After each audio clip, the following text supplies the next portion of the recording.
Okay. Getting started with the utilities committee meeting, October 17th, 9:30 here at City Hall. Starting out with the water sewer capital facilities charge calculations. Is that what we're starting with? We'll go ahead and we'll, Bypass this. Katie Isaacson is on her way up.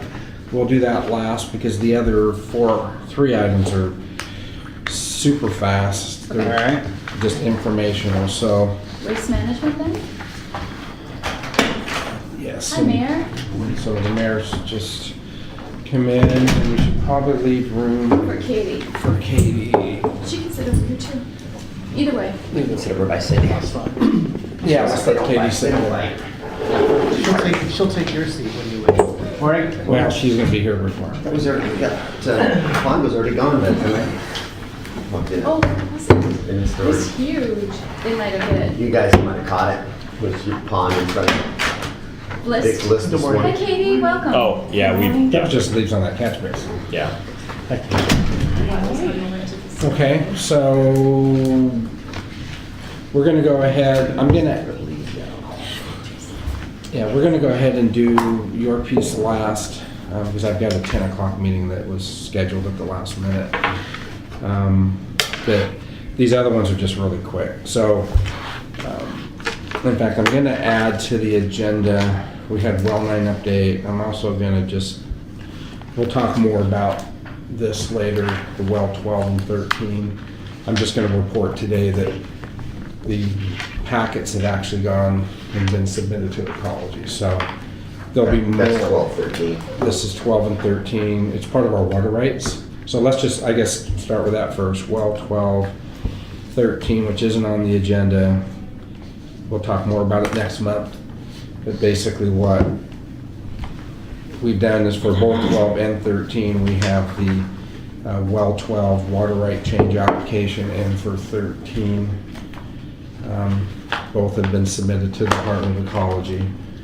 And I guess, Thomas, anything, just 10,000 footage to add at this point?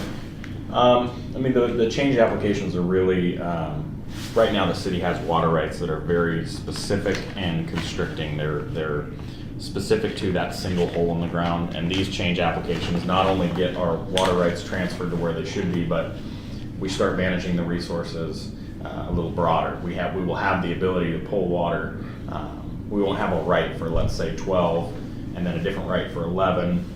They'll be sort of combined, so we can manage it. Hey, we're going to pull more out of this hole this summer, and we're going to, let this rest, and it just frees up our flexibility to manage that resource a little bit more effectively. And so, I think that it'll be easier in the future for us to move things around more appropriately. To reestablish our water rights. So 12 for everybody is the water campus at McCormick Wood. 13 is the New 10. New 10, moving it out to Sedgwick. And in the meeting that we had 2 weeks ago with Ecology, they gave us a verbal that they would have a preliminary drilling permit to us within 30 days of submittal. And that normally takes about 6 months. So they really That's great. pushing us up to the front. I think that it's reflective of the city bringing on board a very established water rights attorney, and we got a good project team, so they recognize that we need to move quickly. Okay. Better manage water rights throughout. Okay, and then well 9, again, just in the packet. I think we've just got a progress report, and we've been having the bi-weekly meetings on that progress, or on that project. And I think right now, sitting here mid-October, I think there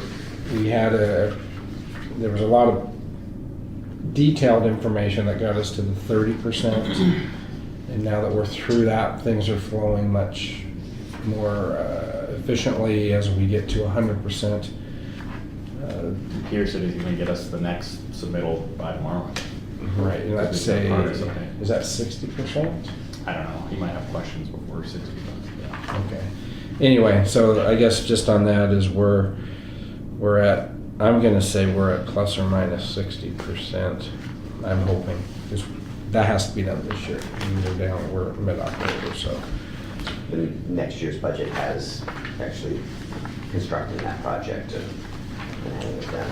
Or, well, the next biennium budget. Biennium. Yeah, Yes. I think we have like 60/40, something like 60% and 40. The Chromium, that was just to basically, you've seen this, we posted this on the webpage.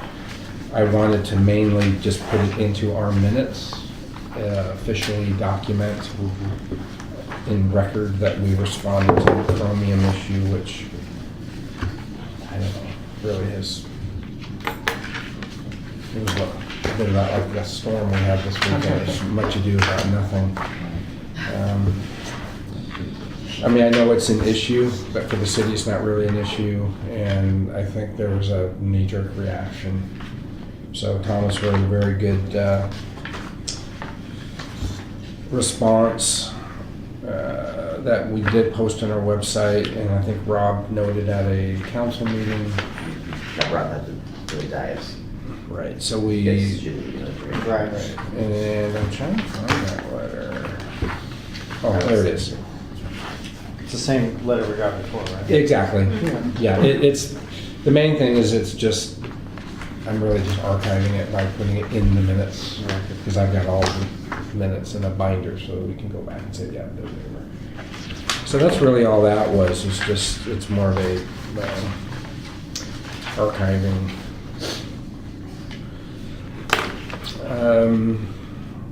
The next item is the waste management contract, and this is just letting you know that even though we just redid our waste management contract July 1st, 2015, and that's takes us through, it's a 5-year contract till June 30th, 2020. We had, well, I guess Fred started this set of dominoes falling when he inquired about the recycle bins had suddenly disappeared on Bay Street. And I don't know if they're back yet. We've reached out to Waste, or we reached out to Waste Management to really see where we're at. Because the problem is, even though we redid this, there were a number of facilities that weren't necessarily on this list that were being picked up by a handshake, and downtown was one of those. It was never ever officially adopted, and so we would have a new manager, and they've had quite a few in the last 10 years. There was a guy that was there forever. When I first came here in 2008, the guy that was there, I can't remember his name, The heavyset McRae or something. He had been there forever. And then after that, we just had a series of people. And every time we have somebody new, we always deal with AP getting a bill from Waste Management. We're going, wait a minute, why are you billing this? And so we have this conversation. Next thing we know, they rescind the bill. So we thought we had everything worked out when we updated this with the Exhibit A. The fact that they went through, now they've got a new manager, Dean Benning, that used to be with the county, that I thought he was going to be there for a long time. He's already gone now. He's moved up the food chain, I guess. Now we have somebody new. Yeah. And so we're just going to look at maybe amending this to add the recycle bins so that's on the list. I'd And really like to wait versus amending this twice, because we're gonna add ideally more cans.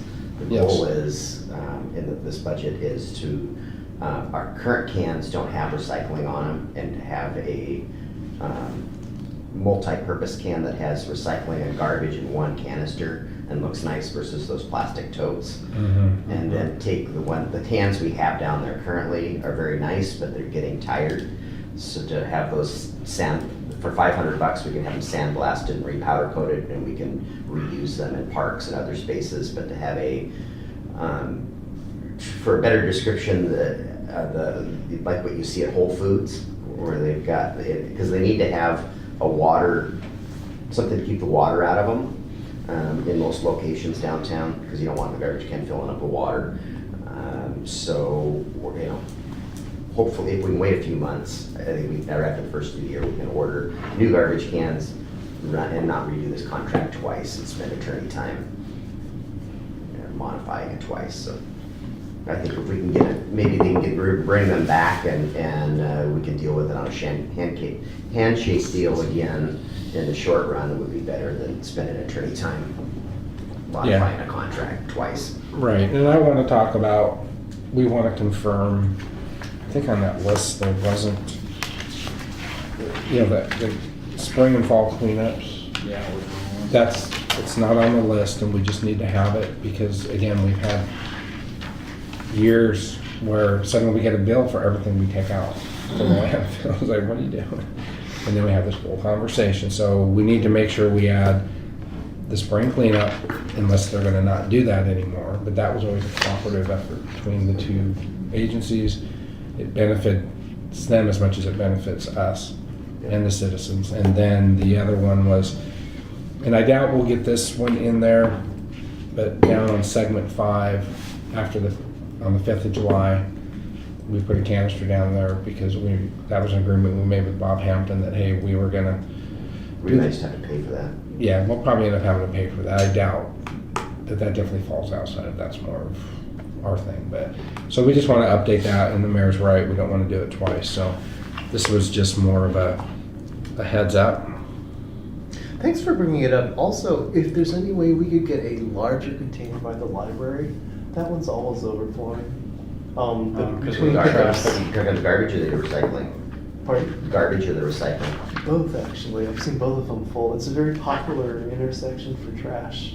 We might want to consider one of the solar ones that compact. Oh, yeah. They're very expensive, but you got to consider man hours to go down and empty a garbage can every other day versus it overflowing. Yeah, I don't know. Yeah, I think if we had 2, that might actually help. Yeah, right now, they've got a 96-gallon cart for garbage that gets picked up once a week, and then they've got a 64. Is it the library's garbage itself, or is it public garbage you're referring It's to? a public one outside the library. Okay.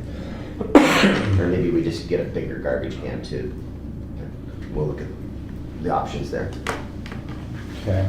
And there's been some dialogue too about the newspaper, now that they've painted the building, they brought those newspaper stands along there, and I think some of them aren't relevant any longer, and there aren't any agreements about it, and Mark and I talked about sometime this week, them just being removed and taking the shop and storing them for a month, and if anybody complains, we'll give them their bin back, but nobody has an agreement to be there, and most of them are trash receptacles. People put their garbage in them, they aren't current newspapers in them at all. Right, so those been picked up yet, or you? No, that'll be this week. They Okay. were gonna schedule when they do the baskets. Okay. That was yesterday when I rode by. Okay, so that's the added, just the well 1213, well 9, chromium, waste management. So the bulk of this conversation is the conclusion of the, it's been 2 years? I don't know, I was afraid to look this morning. I think it's Longer than any of us thought. of the water sewer gap analysis. The good news is we finished the water sewer rate piece. Those are implemented. That was a very tough process to go through. This is the capital facilities charge piece. This piece affects, new homes. This isn't a Jerry Harmon issue. Well, we need to make sure that our messaging is very clear. And Katie will be coming to a work study, I think November's work study, I believe. November 15th is on my calendar. Okay, that's gonna be a pretty packed work study, because that also more than likely will be it's the budget. It's also going to be potentially the ADA, quick presentation of the ADA plan and the payment management system. So we're just gonna have to, we may think about starting that meeting early, because the way December is looking. Well, December, the goal is not to have a work study, Exactly. and we're gonna move the business meeting from December 27th to the 20th, I think it is. Right, that's what I'm saying, is knowing that we really need to have closure on this, and that we should really plan on starting early, is my suggestion. Because, you know, we could just finish the ADA and the payment management system and say, okay, you know, they're in place, awesome. Can those two items wait till January? Are you saying that those two, sorry to interrupt, go ahead. The payment management system, could we push that to January? No? Not really, because the consultant would then be coming back on their time. Okay. Are they gonna be wrapped up by the end of the year? Is that what you're Yeah. saying? Yes. Awesome. Yeah, we've Okay. seen the draft report. Yeah, they'll be done, it's just, we would have to do a contract extension, we've not budgeted any 2017 money, so we really just need to wrap them up, so. And I know we're off topic a little bit, but did those contracts include ROM costs on to get compliant? Yeah, it's a staggering number. What is For the it? street, $1 Yeah. million too. All right. Which, No, that isn't, no, excuse me, that has nothing to do with the sidewalks, that's just. That's just streets. Street maintenance. Right, and then we had the sidewalk. Yeah. right, which We is, don't I have, I haven't haven't seen a seen number for Okay. that. Well, we knew it was gonna be big no matter what. Yeah. All right. So, actually, a note here. So that was 11:15 work study, ADA, PMS, and CFCs. Okay. And so- budget, right? And then we have the budget, but that's already there. 2017, 18. It just seemed like a big piece. It is. Well, yeah. So, I guess with that, so the meat of the meeting, and what time is it right now? It's like 9:45? 10 till. So I'm gonna have to leave just before 10. Thomas, if you could just note on my notes when we ended the meeting and then shut off the recorder, and that'd be awesome. An unexpected meeting at 10. So I guess with that, a lot of us know our adopted sister, Katie. We've been part of this family for a I very don't long believe we've time. met. I'm Scott Diener. I'm the newest council member. Oh, what's your name again? Scott Diener. Okay, nice to meet you. Nice to meet you. Katie Isaacson. I've read your reports. And Scott Good work. is actually works up at the county in the planning department somehow. Development Services and Engineering Manager for the Okay. Department of Community Development. Okay. Great. So, you know, pick your document apart. Yeah. No, Katie, I think has proven herself over the years, providing very thorough information. And again, this is the last piece of the water sewer. It's the capital facilities charges. And we knew going in, I guess a couple years ago, we knew that they were woefully low. And we need to normalize that number. Yeah, I think this is two-part. One is when we did the gap analysis, we're looking at, you know, what's the cost to pay for your future facilities as well as keep up your maintenance and any existing debt that you had.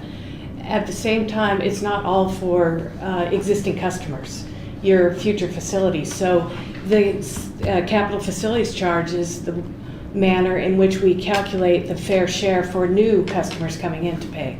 So to me, they're connected, and that's why this is the last piece. But we also you can only adopt these charges based on this after you have adopted the plan where the costs are put in place. So that's why we were holding off. And you adopted your growth management plan. It had Chapter 7 utilities. So we use the costs out of there and we calculate what that fair share is. And this would just be for new customers when they come in. We did one for water and one for sewer. And I'm looking at you really go by meter size. So I'm using, the equivalent residence has a 3/4 inch meter. So I'm calculating what that amount would be for the 3/4 inch meter.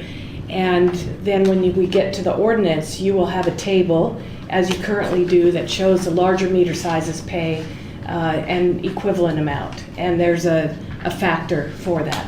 And you're already charging that way, so we would carry that over. There's really 4 alternatives that I'm providing for you here. We know what the cost of your existing facilities are. You have a fixed asset report that shows the cost of the facilities when they were put in place, and it shows the date. So it's very easy. It takes a little analysis, but we have all of that, put it together, and that's how we calculate, what the existing share is. But we also know that you have these future facilities that you have been planning, and the question was, what was the gap to pay for those? So we want to be sure, in my mind, that the CFC includes those as well. So there's 3 with that. One has your existing plus your future facilities.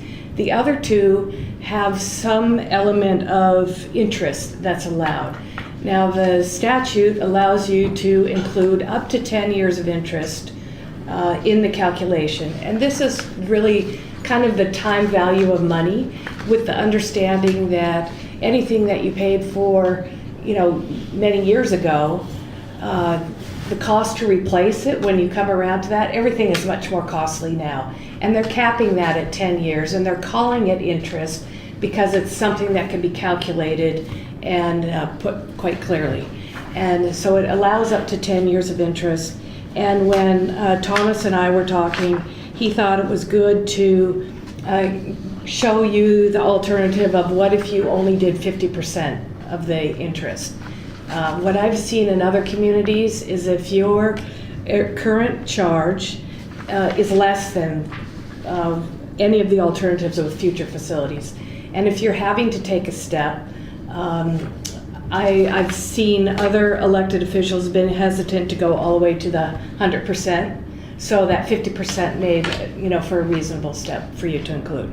And then I do want to interject that Sharon has reviewed this recently, that it's already gone through legal oversight. Yeah.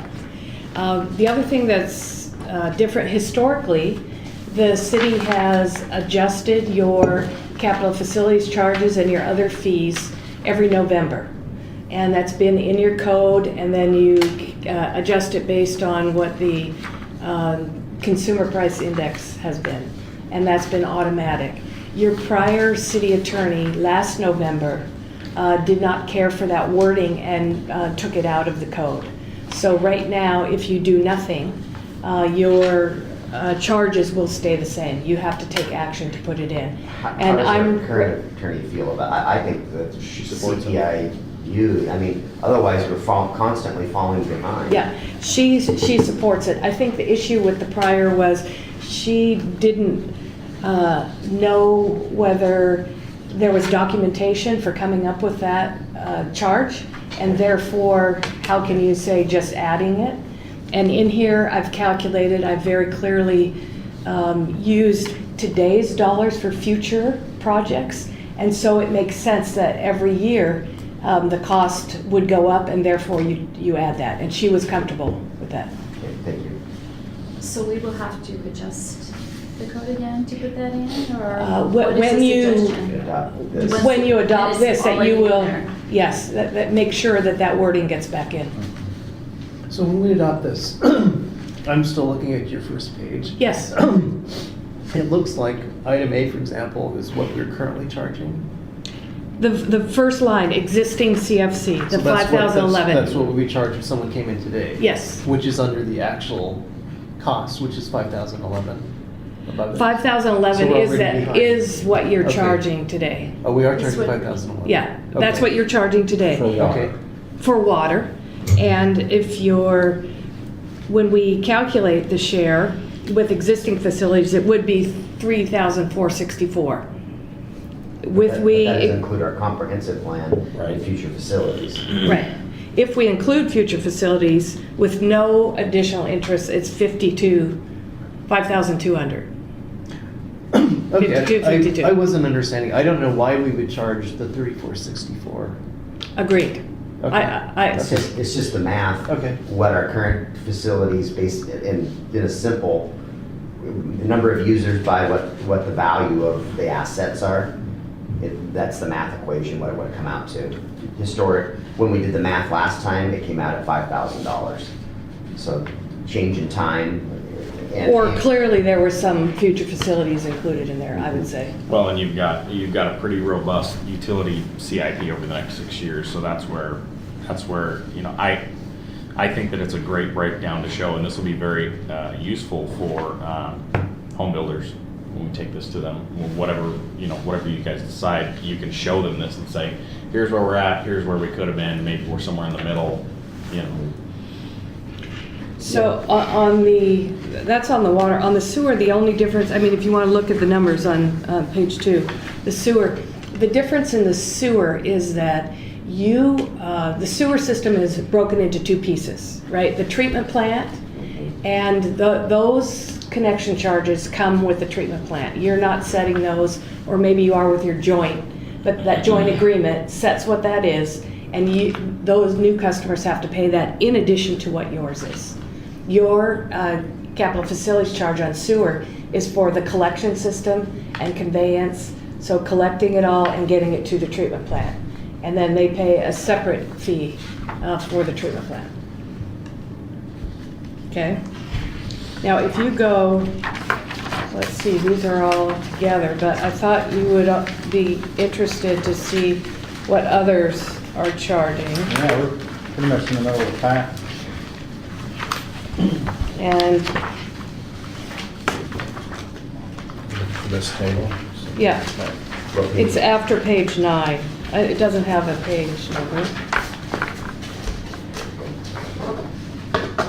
So this is, looking around at other jurisdictions, and I did a little calculation on the ferry, so I'm getting it out, of, looking at this, right where yours would be.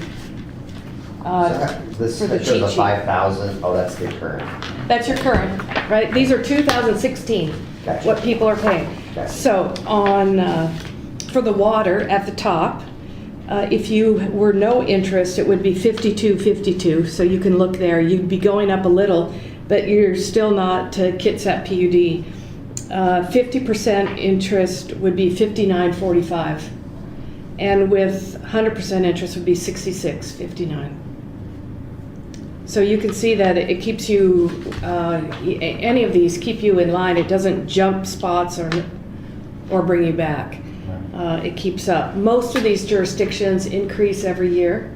And what I thought was interesting, that there's more material at the back, is they put in the packet, is actually excerpts from their codes or their fee schedules if you wanted to look at details. But Bremerton apparently saw the need to increase substantially, and they're on a 3 or 4 year step plan that they have adopted. You can see the note below the water. It's going to go to 4,400 in 2017 and 5,800 in 2018. So they've been stepping theirs up over several years. Now on the residential sewer down below, what I tried to do is, with the understanding that we have, both the collection and the treatment, some have them together. So I tried to put them together so that you could see. If there's an asterisk there, then that means that's treatment only. So with your, currently the wastewater treatment fee is $3,600, $3,597. So if you have no interest charged, and it includes the treatment, yours will go to $79.79. At 50% interest, it'll go to $87.54. And with 100% interest, $95.29. Whoa. Yeah. You're right up there with Gig Harbor then. Yeah. And I'll do my standard blurb. That's It's probably good. what's going to come out of my mouth too. It's good to have these comparisons, but again, this is based on where we end up is where we need to be. And so, one of the pushbacks that we've had, like from home builders in the past, has been that we're just raising it to stay with the pack. And I just, we need to make sure that this is just where we need to be. The comparison is there, but it really isn't driving the results. It's information. It's informational. I think it's more in particular for the Utilities Committee to understand where that is, because you have a self-supporting utility, right? You have to pay for your own system with your own customers.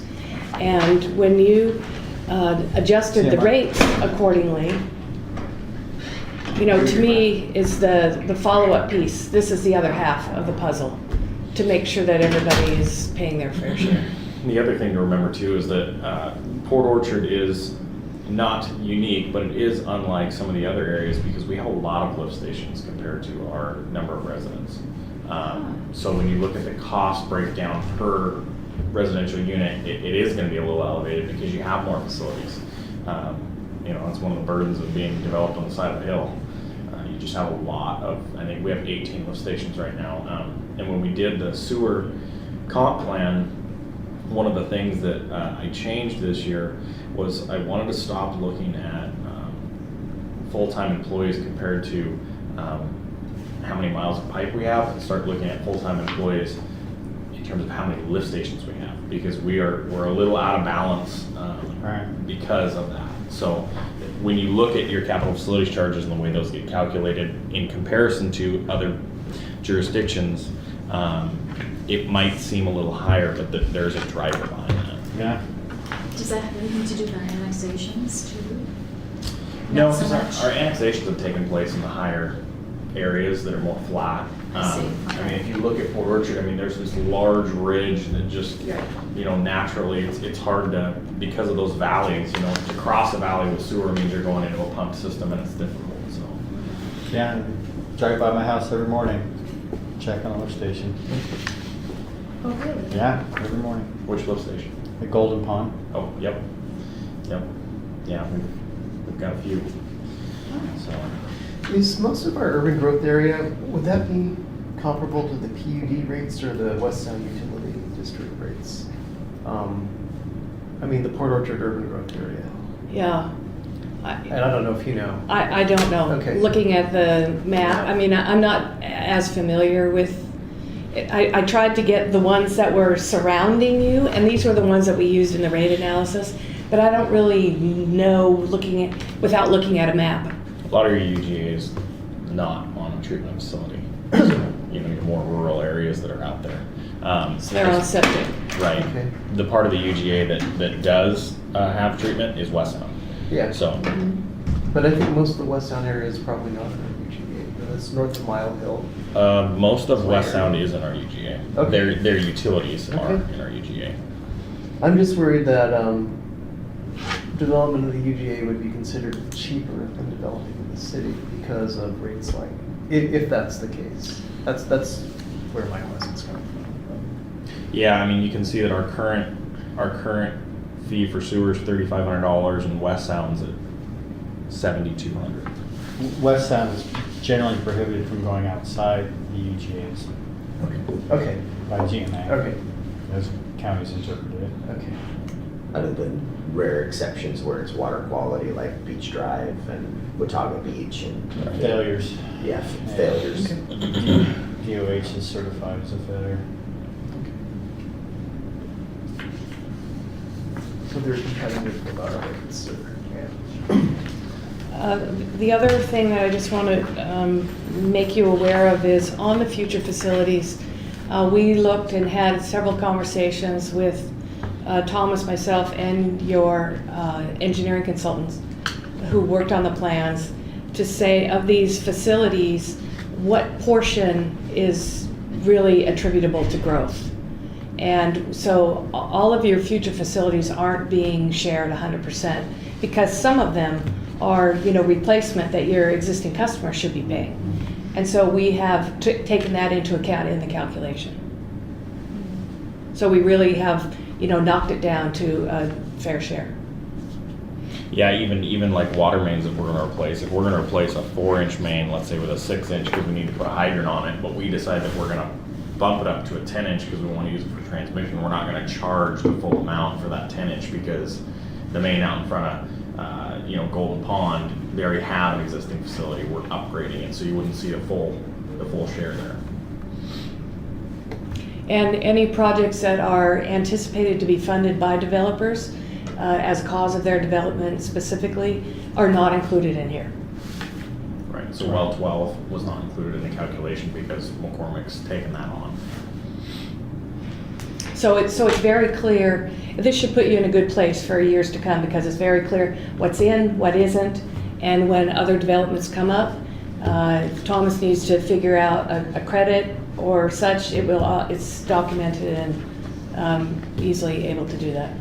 Katie, in general, other communities, when they are adjusting their rates, do they look at the 50% interest? Or what is typically being done around here? You have all sorts. Nice. Some would say that are very strong on the finance side, would say, I don't know why you would ever charge anything less than 100%. That's really the cost. And that's what's allowable by law. Then you have, those that are trying to keep it as low as possible. They know it's low and they're trying to attract, more growth. And then oftentimes those are ones that have higher rates because everything has to be paid for one way or the other. So, Gig Harbor, they haven't updated their special charges since '02. I thought they did, that they had is that what it said? Oh, true. Yeah. Because I thought they had a recent study. Maybe Well- because What page are you on? developers are paying for Page it. 3 of, I remember they had a study done just a couple of years after we started. So this, that note may not be correct. I think Katie brings up a very good point. I mean, you have facilities that are aging, you have new facilities coming on board, and making sure that you have an equitable split These are between other your smaller rates and your charges. connection charges is important. You don't want to have this ridiculously high connection charge and developers don't want to develop. But at the same time, you also don't want your residents that have these Yeah, these- absorbent bills 2015. because they're trying to float, So it's a fine line to walk, but I think Katie's done an exceptional job at providing a document that whether it's the home builders or a resident or somebody, you can say, we've really looked at it, it's clearly defined, and, we've really spread things out. and making it understandable too. I haven't looked at this obviously in detail, but I've looked at your other reports and they're understandable, so I think that really helps them, especially with KVA. That's what I strive for. And we've just in the last year, passed and rightly so because of the deficiencies in our system, passed a significant rate increase to our citizens. It's only fair the development community pay their fair share of this too.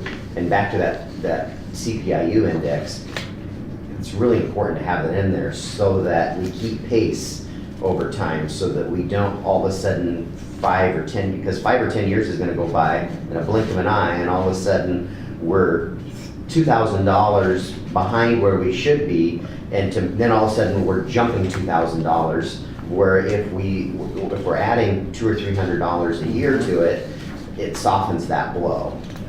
It keeps our rates relevant. And any money that you have so when you collect these facilities charges, they go into your, I forget what you call it, improvement fund. And then you have that available to do. And so maybe then you can do some of these lift stations and not have to do additional borrowing. I mean, that's the goal, is then you have the ability, the resources and the ability to best manage completing those projects. Which we know exist. Yeah. Now, I want to go back to, on page 3 here, while the special charges, On the others. Gig that's on the Harbor. back. After that. The Gig Harbor ones, Right there. these are, the meter installation, these are the smaller fees. It's not the capital facilities charges, because those were updated in 2015. So, you also update yours annually. In your code, it updates them annually. And this is, another one of those things that it's funny because they're an odd number, 486 or 567. Their code might allow them, this might allow them to adjust it though. So I'm not going to go by that, but that's the minor one. The other facilities charges have been adjusted in 2015 when they came out with those.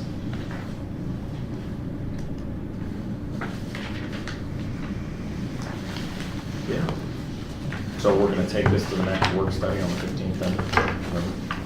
And I'm gonna make a comment that we should start that meeting an hour earlier. Is that gonna be a problem for you, Fred? At 6 instead of 7? 6 instead of 7, so that we don't go till midnight. I'll ask some others too. So Katie, basically your recommendation would be to go with 100% interest allowed?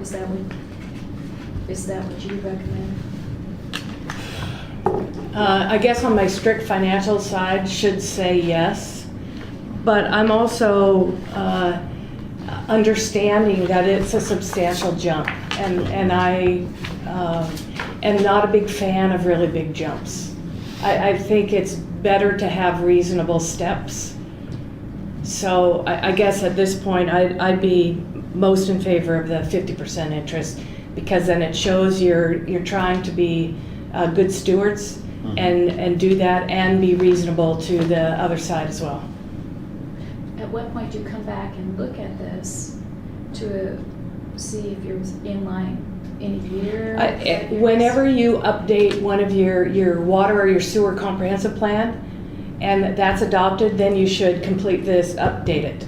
6 years, 8 years? 8 years? 6 years. 6. The water's in them. 6 years, although water's gonna end up being 10, right? We have the option to do 10. We Oh. kind of want to stick with 6 just Because because of so much is going on here, yeah, the world will look different in 365 days. 10 years is, yeah. a long time. So. Yeah. But we don't have to wait 6 years either. No, and I would anticipate that once 12's online and 13's online, and we start decommissioning some things, this probably changes in 3 years or 4 years. So. And that would be a good time too, because those are very major projects, and you don't, we have an estimate of what that cost is in here. And when you know what the real cost is, Right. and it will shift from the future facilities to the existing Right. calculation, that we're using different number of ERUs we're dividing by. But What I'm wondering about is if we should build something incremental into the rate structure. Yeah, we talked about that earlier, that we should be using the CI. I think CPI. she's talking CPI. about. But I I'm think saying she's to talking about. move to the 50 to 100%, 100. the 50 to 100%. Build a That's a step. match?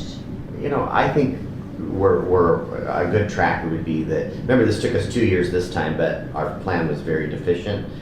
Next time, and maybe it's only gonna take 6 to 9 months, so maybe 4 years from now, we start that knowing that we start the process so that, so 3 or 4 years from now, if we look at this again, like Thomas is saying, we're gonna have some significant projects built. Well, 13 will be online and they need to be included in these numbers. I think that's probably the appropriate time to look at, again, whether we go 50 or the 100. We can always, change it next year if we wanted to. We're the home builders, the development community, this is a philosophical change from where we've been. We're gonna get an argument that the 50% isn't appropriate, but I think we need to head that direction. Okay. The ordinance can, in one of its recitals, stipulate that we look at this in 3 or 4 years as well. Put a hard date on Yeah, we're all living in the reality of, if we adopt 100%, it's gonna make the paper. They're gonna, people are gonna be saying Oh, I know. Port Orchard is. Yes. So to be able to step back and say, hey, we looked at it and we agree that it's substantial, but we're trying to mitigate those impacts to the development community by only going with the 50%, you're still looking at substantially improving the city's ability to fund its utility. So, balancing that out is, I think, important. there was one other change that we were talking about making.